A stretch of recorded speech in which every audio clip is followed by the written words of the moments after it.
أمري وأهل قلبي وسدد به لساني بحق سيدي وحبيبي محمد صلى الله عليه وسلم. Hadratul Muhtaramin, kita ta'zimi, kita muliakan Abuya beserta keluarga besar beliau, Madinah Guru Jakarta bersama keluarga beliau. Mudah-mudahan Allah Ta'ala berikan panjang umur, sehat, afiat, segala urusan beliau dimudahkan oleh Allah Ta'ala. Amin Allahumma amin.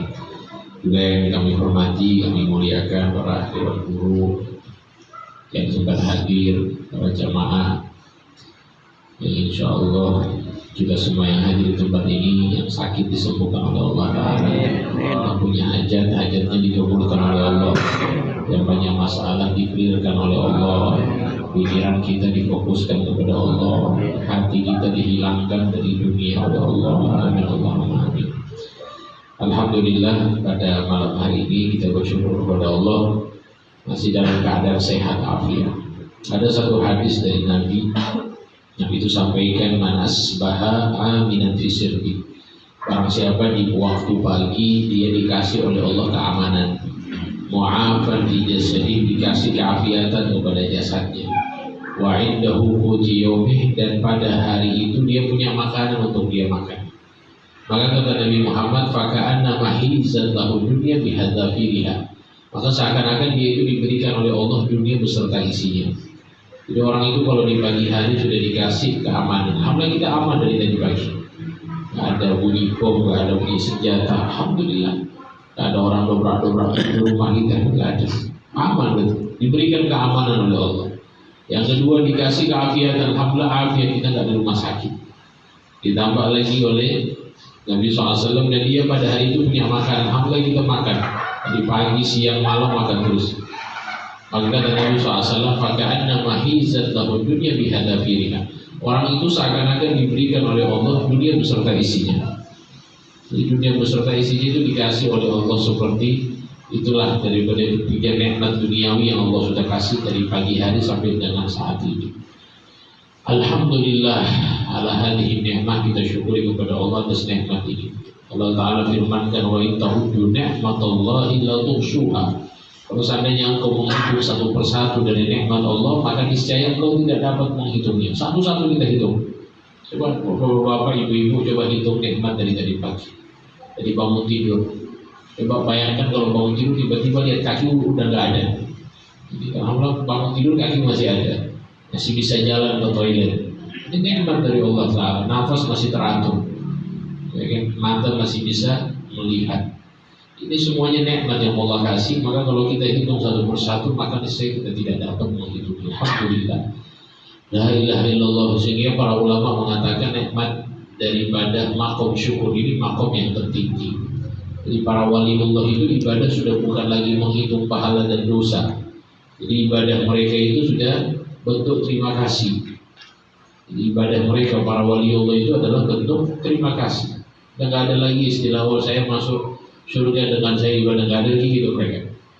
Apa sebabnya saya ibadah? Ibadah saya memang karena terima kasih. Kurang apa yang Allah nggak kasih sama saya? Allah sudah berikan saya kenikmatan beribadah kepadanya. Itu sudah bentuk terima kasih, bukan lagi istilah pahala sama dosa. Sebagaimana Rabi'ah Al-Adawiyah, seorang Sufiyah perempuan, ahli sufi tasawuf. Beliau bilang apa? Saya beribadah kepada Allah bukan karena aku tamak dengan surga, dan bukan karena aku takut dengan neraka, tapi saya beribadah kepada Allah karena memang Allah itu pantas saya ibadahi. Dia bentuk terima kasih seorang hamba kepada Tuhannya. Nah, mudah-mudahan kita dijadikan oleh Allah hamba yang bersyukur insyaallah. Amin ya rabbal alamin. Hadirin yang dimuliakan Allah, kemarin kita sudah bahas mengenai masalah nafsu yang saya tidak mungkin jelaskan secara detail karena saya yakin teman-teman semuanya sudah lebih mahir dari saya masalah nafsu itu. Intinya masalah nafsu ini untuk tahapan kita supaya bisa bertahan. Ada yang tanya ke saya, kira-kira boleh tidak orang dari amaroh itu bisa langsung masuk ke kamil? Orang masuk kepada kamal atau sifat atau nafsu kamil, mukamil. Jawaban saya boleh. Jawaban saya boleh, tidak ada masalah. Orang kalau dari nafsu amarah langsung loncat bisa. Kalau naik kelas bisa kan tidak loncat-loncat gitu? Bisa. Kawan saya waktu itu di kelas, dia di kelas saya lebih unggul, hanya lebih di kelas atas. Tiba-tiba dia ikut ujian untuk naik kelas di atas saya, bisa. Ya, dalam istilah tasawuf juga bisa loncat gitu.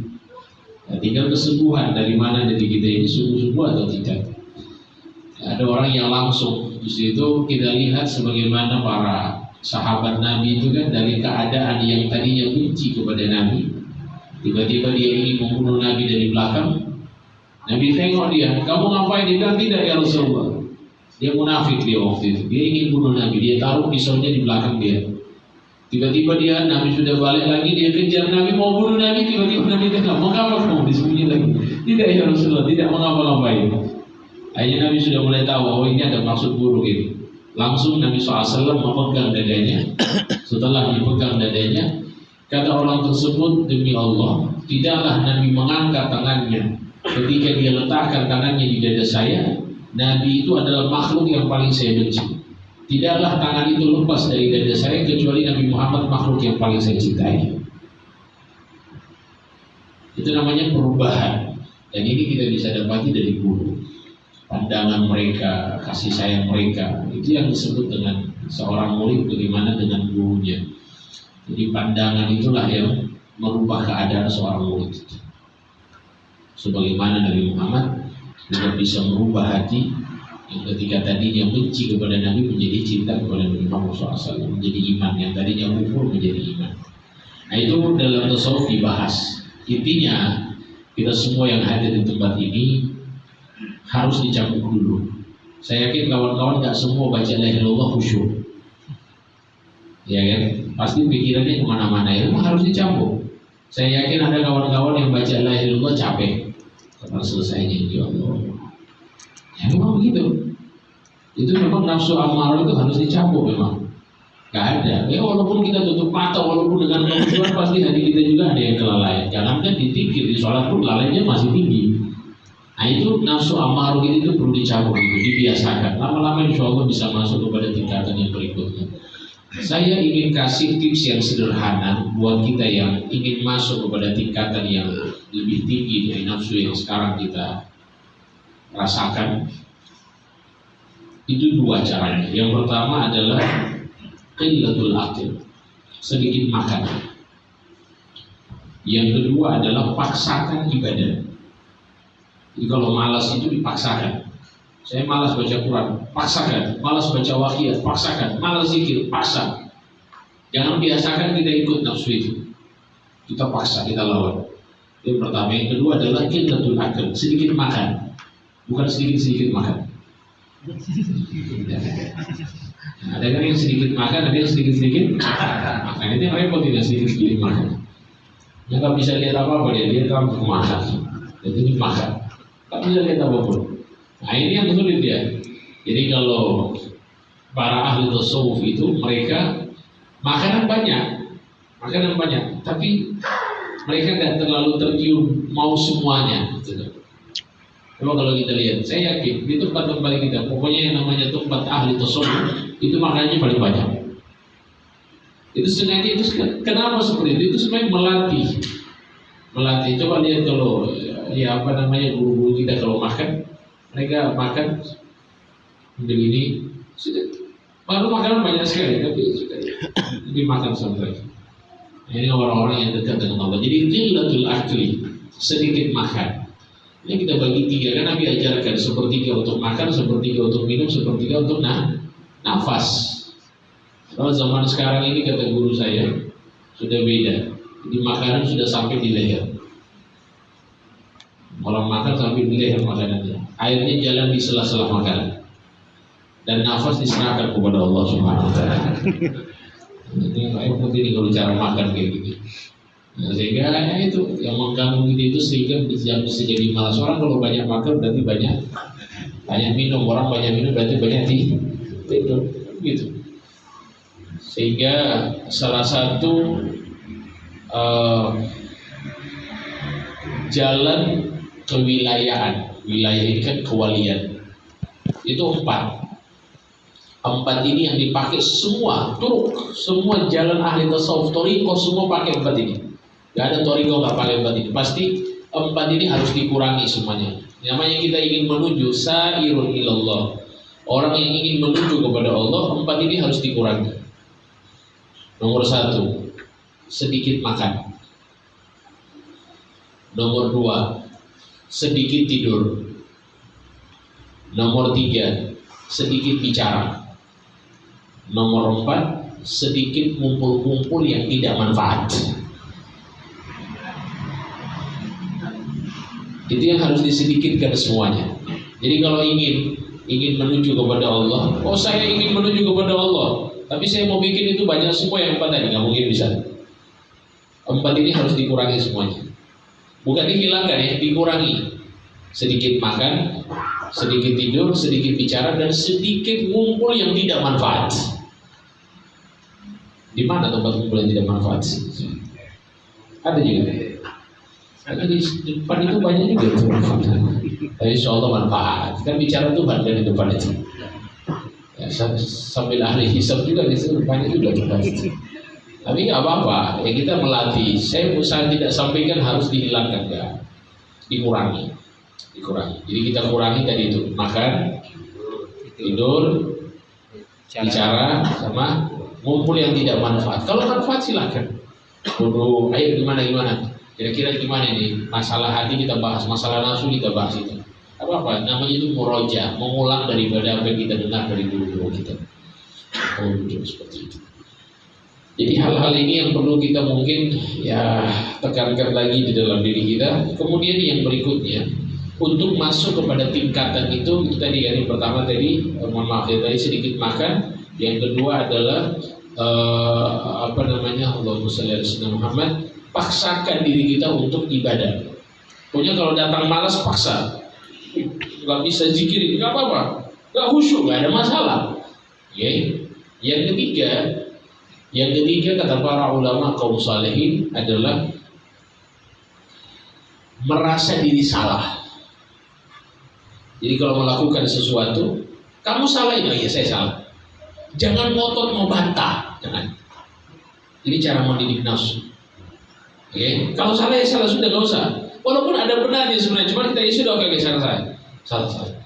Jadi salah itu diusahakan untuk membenarkan diri. Bukan ada orang yang kalau bahasa Arab ada disebutnya. Jadi ada orang yang merasa dirinya salah kemudian nggak mau memperbaiki, itu keliru. Tapi kita merasa salah dan kita perbaiki. Itu cara mendapatkan daripada nafsu yang bisa masuk ke level itu. Ya, masuk ke level itu. Jadi harus merasa salah. Kalau ada orang nggak mau merasa salah, nggak bisa dia kontrol nafsunya. Jadi harus benar. Yang saya lakukan ini benar, yang lain salah. Yang kemarin saya bahas. Jadi ini hal-hal yang penting kita harus perhatikan. Memang dia detail, memang agak sedikit ya tersembunyilah. Ya, tinggal kita bagaimana pintar-pintar untuk mengetahui itu. Baik hadirin hadirat yang dimuliakan Allah, saya tidak mau bicara panjang. Saya takut Bismillahirrahmanirrahim, ya bismika amut, doa tidur nantinya kan. Saya khawatir sudah capek semuanya. Cuma yang saya sampaikan insya Allah ini udah juga agar tutan tadi namanya tawajud tadi ya. Ini mau zikir baik. Insya Allah mudah-mudahan hal-hal ini bermanfaat. Saya ingatkan lagi mengenai masalah rezeki kemarin. Jadi ada satu hadis dari Nabi. Ini kita yang kerja semuanya dari pagi sampai sore. Saya tanya dulu ini yang kerja. Kira-kira yang kerja dari pagi sampai sore itu niatnya supaya apa?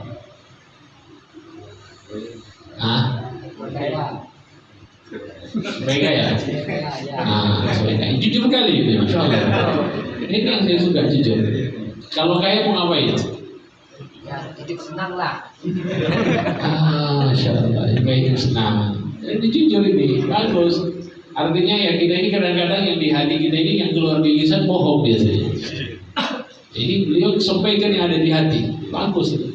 Baik, kalau sudah hidup senang mau ngapain? Membahagiakan anak dan istri lah. Terus kalau anak sama istri sudah bahagia mau ngapain lagi? mati. Tinggal mati ya, bagus ini. Jadi tinggal pikir mati berarti. Ini enak kalau sudah mati. Yang sampai cuma pikir hidup enak, lupa mati enaknya kita lupakan. Itu juga mau mati enak juga. Yang sampai hanya pikir hidup enak, lupa mati dalam keadaan enak. Baik, saya ingin sampaikan mengenai masalah rezeki. Ini perlu kita niatkan. Kemarin saya sudah bahas mengenai masalah rezeki hissi ya, dan rezeki ma'nawi ya. Al-hissi ini artinya yang nampak. Pekerjaan, ikhtiar kita kerja dari pagi sampai sore, ini namanya hissi. Mengolah pikiran kita, bagaimana usaha saya bisa jalan. Oh ini loh caranya begini, strateginya seperti itu, namanya rezeki hissi. Ada namanya ma'nawi. Ma'nawi itu surat Al-Waqiah, bisasa, istighfar yang kita lazimkan, sholawat kepada Nabi Muhammad SAW, zikir, itu semuanya mendatangkan rezeki secara ma'nawi. Oke? Cuman begini, kita usahakan mencari rezeki itu kan ikhtiar, yang hissi yang saya sampaikan. Ketika kita cari rezeki, usahakan niatnya itu bukan supaya dapat uang. Oke? Hilangkan ini. Kita ikhtiar, kita olah pikiran, nggak apa-apa. Niat dapat uang nggak ada masalah. Niat dapat untung nanti bulan depan saya terima banyak ini nanti misalnya, itu nggak ada masalah, oke? Tapi diniatkan. Ternyata ada satu hadis Nabi yang itu insya Allah bisa, paling tidak kita bukan murni ingin dapat uang. Yang kerja dengan ikhtiar ya tadi, yang kerja olah pikiran dari pagi. Nabi SAW sampaikan, barang siapa yang di pagi hari bekerja, kalan dia mencari rezeki yang halal sampai capek, kemudian disebutkan sama Nabi, amsa, di waktu sore hari, maghfuranlah, dia diampuni dosanya oleh Allah Ta'ala. Jadi orang yang mencari rezeki, niat mencari rezeki yang halal, oke? Kemudian di pagi hari dia cari rezeki, sampai di sore hari dia niatkan itu karena Allah Ta'ala untuk mencari nafkah yang halal, maka di sore hari dosanya diampuni oleh Allah Ta'ala.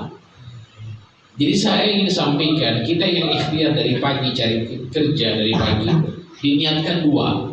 Selain kita meniatkan untuk dapat uang, oke? Yang kedua, niatkan dapat pengampunan dari Allah Ta'ala. Niatkan dapat pengampunan. Karena orang yang kerja itu bukan tidak dapat pengampunan, itu dapat pengampunan.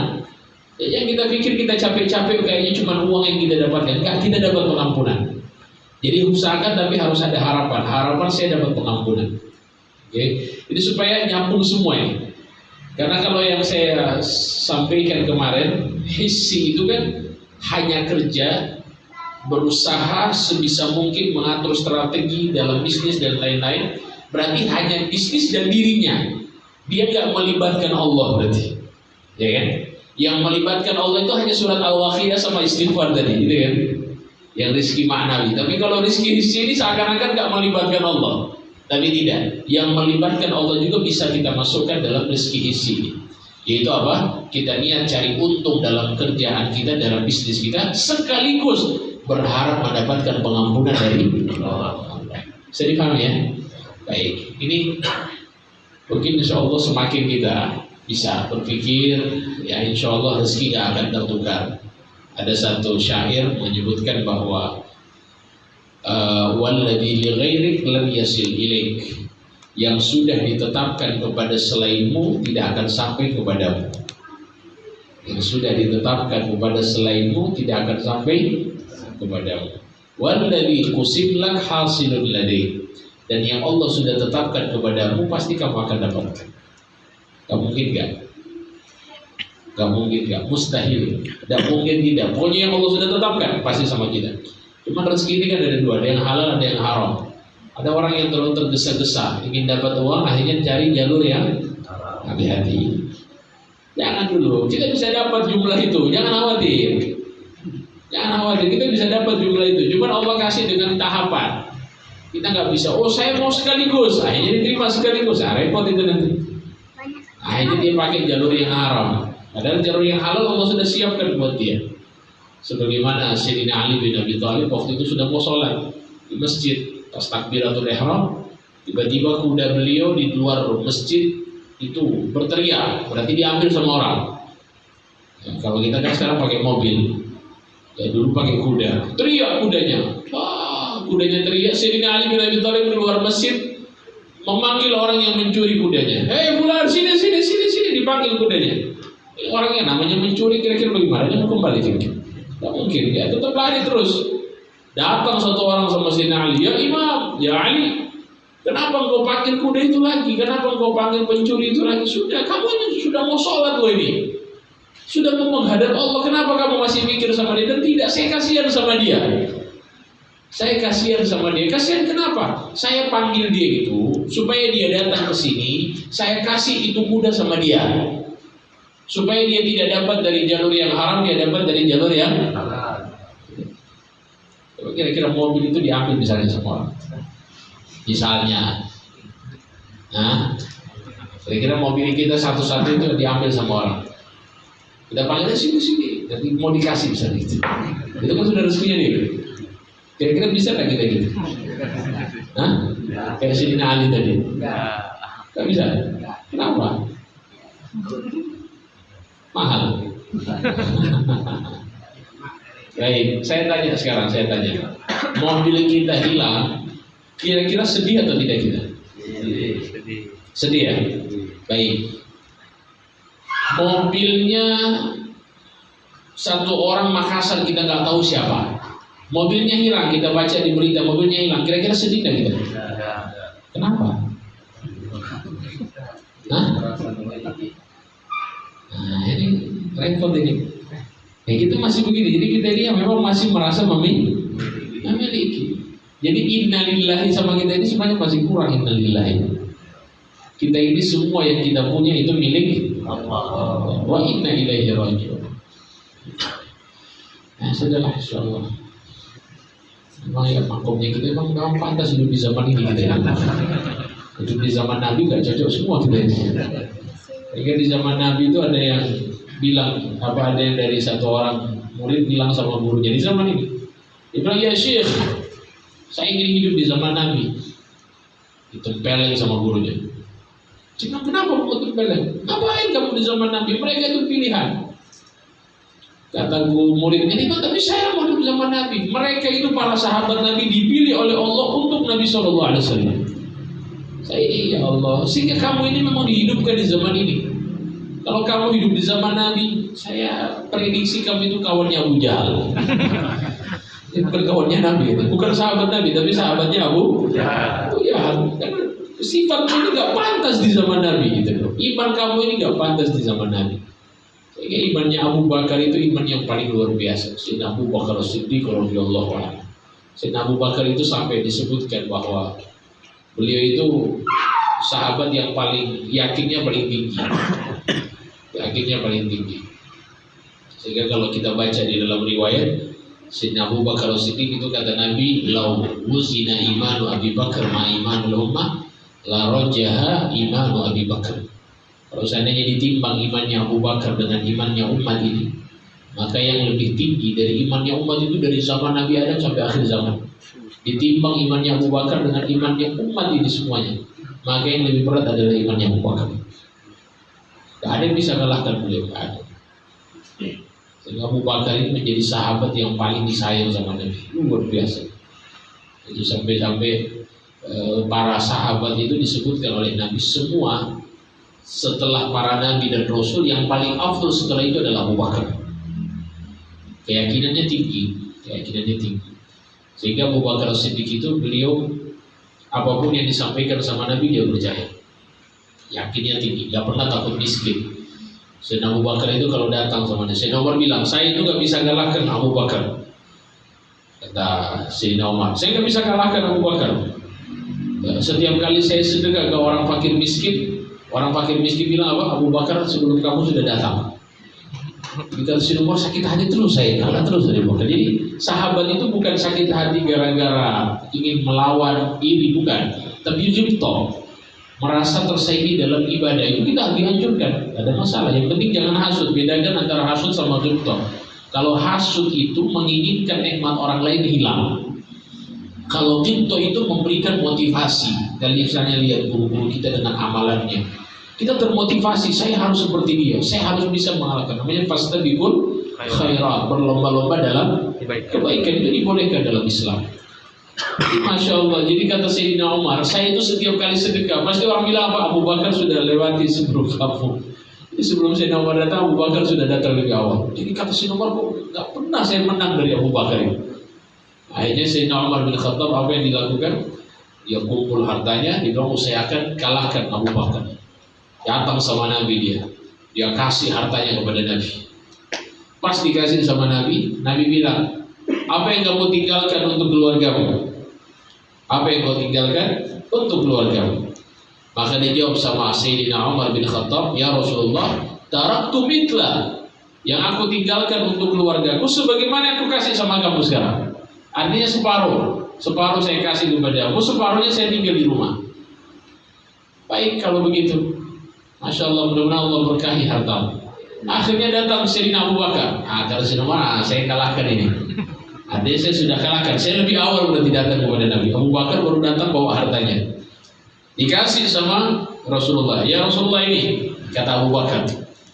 Maka ditanya sama Nabi SAW, Mada arokta li ahli, apa yang kau tinggalkan buat keluarga wahai Abu Bakar? Maka dia jawab sama Abu Bakar, ya Rasulullah, taraktuhumullah wa Rasul. Aku tinggalkan untuk keluargaku Allah dan Rasul. Tidak ada lagi. Ya, itu iman itu keyakinan itu, gak ragu lagi dia. Dikasih semuanya. Kata Sayyidina Umar, memang Abu Bakar gak bisa terkalahkan, gak bisa disaing. Sebab kalau di antara kita ada yang mau begitu, kasih semua hartanya, gak ada. Nah ini orang-orang yang dekat dengan Allah seperti itu. Mereka sudah yakin full totalitas kepada Nabi Muhammad SAW. Oleh sebab itu hadirin, insya Allah mudah-mudahan itu saja. Saya sebenarnya tadi ingin sampaikan masalah hijrahnya Nabi Muhammad, kan ini bertepatan dengan hijrahnya Nabi. Karena waktu insya Allah. Ya nanti di lain kesempatan, insya Allah nanti hari apa lagi? Insya Allah hari Ahad ya. Di mana? Di Cijantung ya. Saya malam itu balik langsung di Cijantung. Besok malam ada nggak ada? Besok siang ibu-ibu. Besok ibu kan? Besok ibu. Ini lagi sih sebenarnya. Saya bantu juga insya Allah. Saya bantu nanti. Ya ibu-ibu. Lain lagi kalau mak pertanyaannya lain-lain saya kalau mak. Ada pertanyaan? Nanti ditanyakan. Silakan. Nah, ya ada pertanyaan sebelum saya tutup. Ya jangan malu-malu. Persoalan rezeki. Mama Ali Tasawuf bertanya masalah rezeki ini aja itu loh sampai masalah rezeki.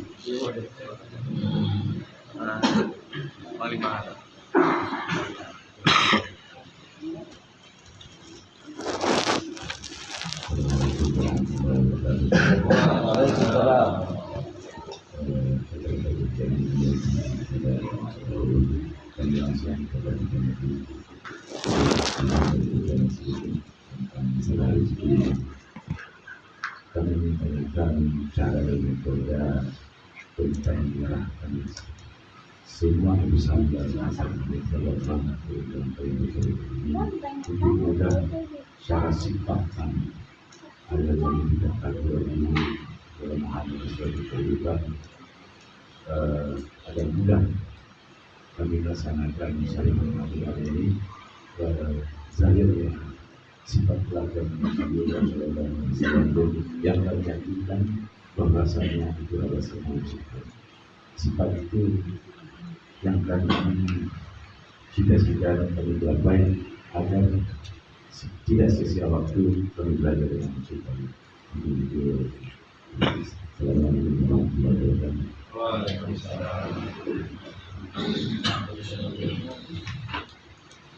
Ada lagi? Tidak ada jawab pertanyaan, saya tutup nanti ada pertanyaan. Tidak ada lagi pertanyaan. Baik. Mengenai masalah rezeki, jadi keyakinan terhadap rezeki. Memang kita ini kan masih dalam hati tabiat basyariah, jadi masih manusiawi lah. Kadang-kadang hati ini selalu goyah juga. Sebagaimana juga para sahabat Nabi SAW, sebagian mereka juga ada yang seperti itu.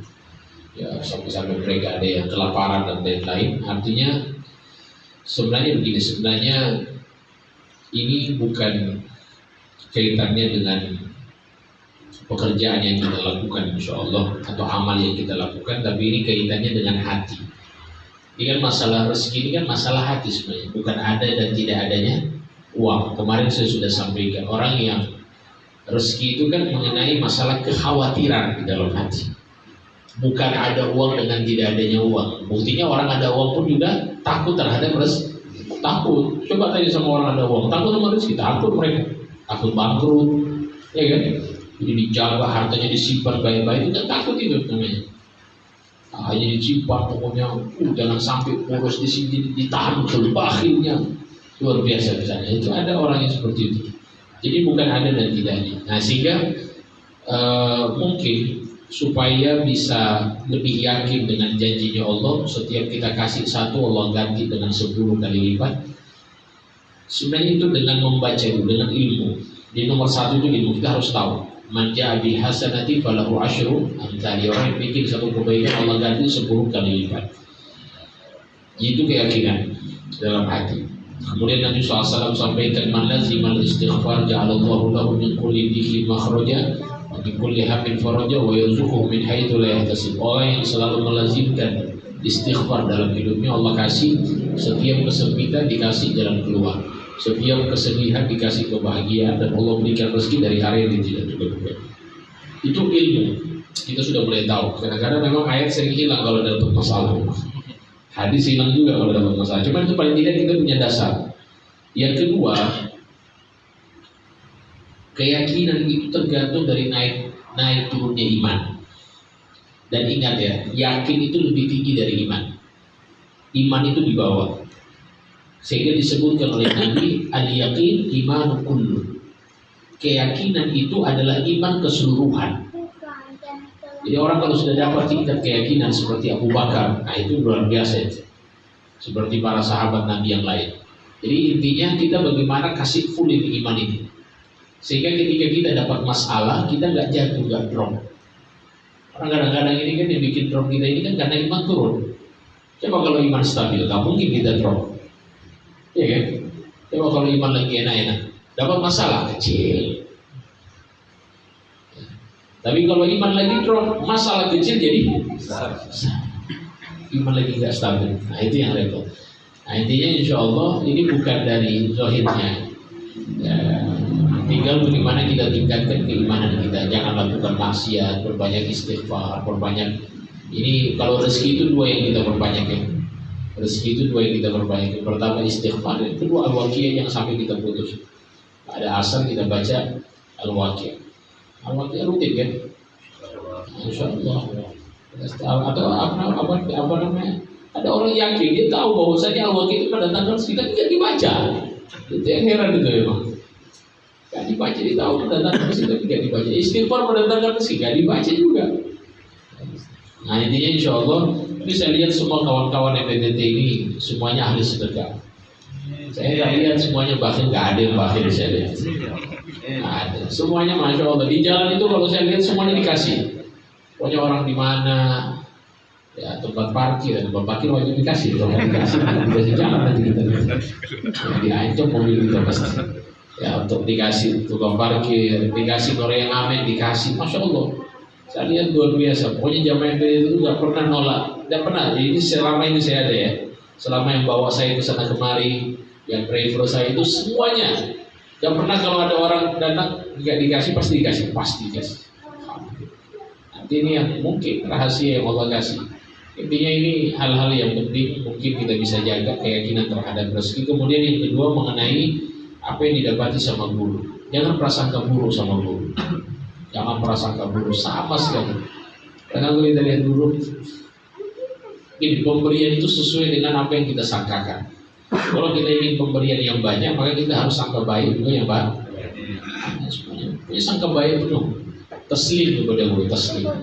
Sampai disebutkan bahwasannya seorang murid itu kalmayit baina yadayil ghasil, seperti mayat di tengah-tengah orang yang memandikan. Itu kondisinya murid. terhadap guru itu seperti mayat. Kira-kira kalau dimandikan sama tukang mandi jenazah, gerak dia terlawan dia. Tak lawan ya. Dia aja terserah mau dikasih belok kiri, belok kanan terserah. Itu seorang murid kepada guru dia. Nah, jadi usahakan kita juga harus seperti itu. Kalau ingin mendapatkan apa yang didapati sama guru, husnul full, taslim. Ya. Kemudian selama itu tidak diperintahkan kepada kemaksiatan. Dan guru pun juga kalau diperintahkan kemaksiatan diuji kita gimana, apakah kita taat atau tidak. Kalaupun kita taat nggak boleh, karena kata Nabi SAW, la ta'ata lil makhluqin fi ma'siyatil khaliq, nggak boleh taat kepada makhluk untuk bermaksiat kepada Tuhan, kepada Khaliq. Tapi selama ini kan guru-guru kita nggak ada. Kalaupun diuji seperti itu hanya ujian, kita terima atau tidak. Kadang seorang murid terima juga, padahal nggak boleh itu. Guru hanya melihat dia terima atau tidak ini. Kalau diterima, berarti goblok ini murid tidak boleh. Tak faham dia terhadap apa yang disampaikan oleh Nabi Sallallahu Alaihi Wasallam. Nah jadi kayak gitu. Nah, Insya Allah, pokoknya intinya taslim pada guru apapun yang disampaikan, selama itu kebaikan. Ya. Kadang-kadang jangan ditanya, ya ini kenapa kok Bani Israil itu nggak berhasil dia kepada Nabi, kepada sang guru, para Nabi dan Rasul. Setiap Nabi nggak pernah berhasil. Bani Israil pasti dikutuk terus sama Allah, karena banyak nanya. Disuruh ini, ditanya bagaimana itu caranya sampai itu. Saya kemarin, masya Allah kaget dengan Abi Irfan bilang. Kata Abi Irfan, saya waktu itu sama Abu ya, ketika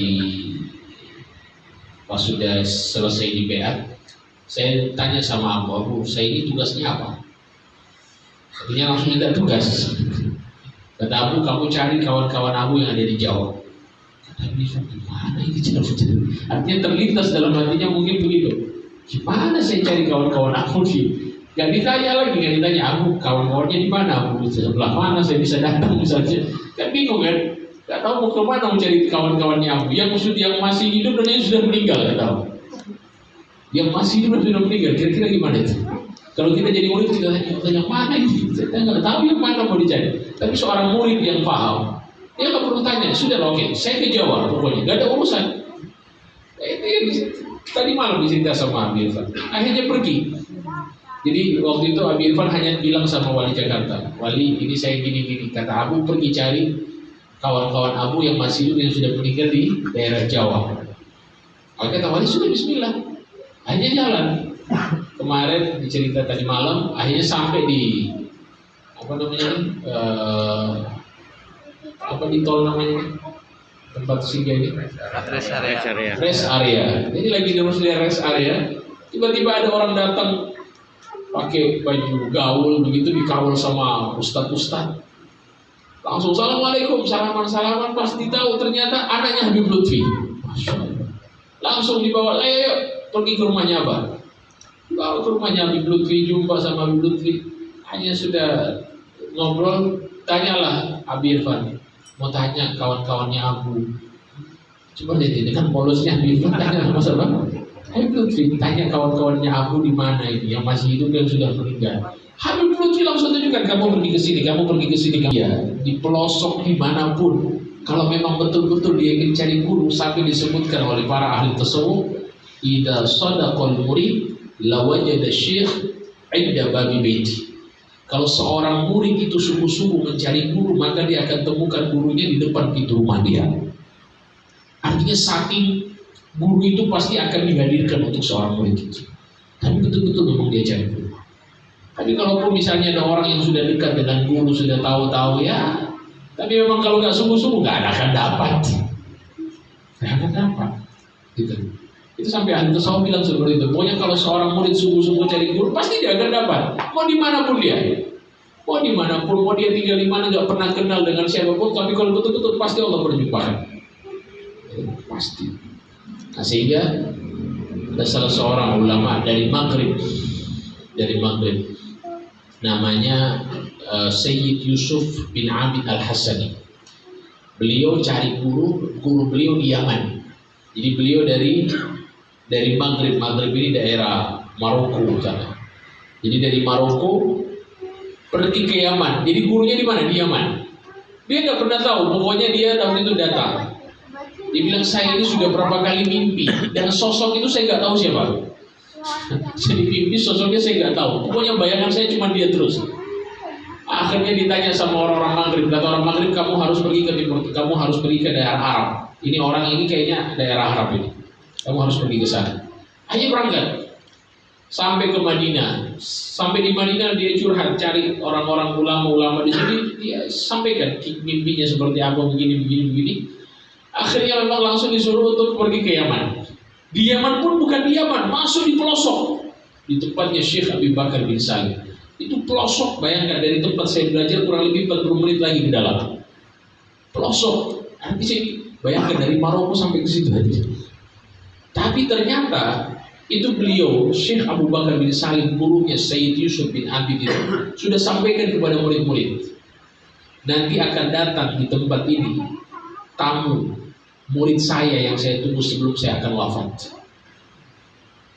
Murid saya sudah tunggu. Dia datang dari Maghrib, sampaikan gitu. Dia datang dari Maghrib, saya sudah tunggu dia. Orang bingung, ini gak ada handphone, gak ada, bayangkan dulu gimana. Gak ada berita, gak ada email, gak ada WhatsApp. Begini koneksi mereka antara murid dan guru itu koneksi dimanapun.